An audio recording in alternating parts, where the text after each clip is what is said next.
In this tutorial, you'll learn how to factory reset the Dell G15 5510 gaming laptop.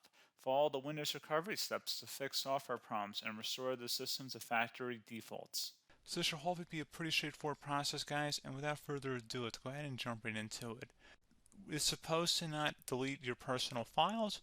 I strongly suggest that you create a backup of any important files or documents before you proceed, because even though it might say that it's going to save your personal files, there's no guarantees that it will, so just keep that in mind, and we're going to go ahead and jump right into it.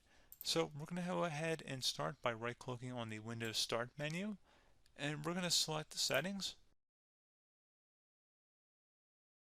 You want to select System, and then on the right side, scroll down until you get to Recovery. Reset Advanced Startup Previous Version of Windows. Go ahead and open that up. So we're going to start by going underneath Recovery Options, reset this PC. Choose to keep or remove your personal files, then reinstall Windows. Go ahead and select Reset PC. Underneath Choose an option, Keep My Files removes apps and settings but keeps your personal files. Now, like I said, there's no guarantee, but you still want to create a backup, but we are going to select that for today's tutorial here. And it's going to ask how would you like to reinstall Windows. I usually do a local reinstall, so that's what I'm going to select. And current settings is going to reinstall Windows from this device, and then we're going to select next again. This shouldn't take too long here, guys. And resetting will change settings back to their default, keep personal files, reinstall Windows from this device, remove all apps and programs, and you can also view what apps will be removed.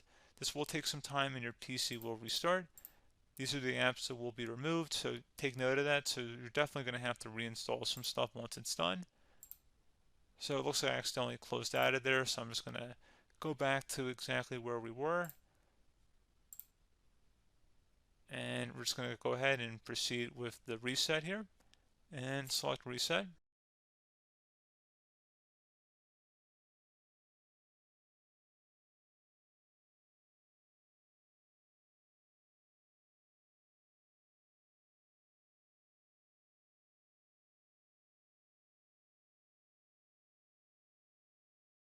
And you can go ahead and install your applications, your programs, whatnot, create new user accounts, but Windows 11 has been reinstalled, a clean factory install.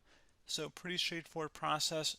Now, if you did what I did and created a local user account, your Ethernet cable, or if you turned off your router, you're going to have to go ahead and turn that back on, and then connect to your Wi-Fi network or Ethernet connection, whatever is your situation. But pretty straightforward process, guys. Do hope I was able to help you out, and I do look forward to catching you all in the next tutorial. Goodbye.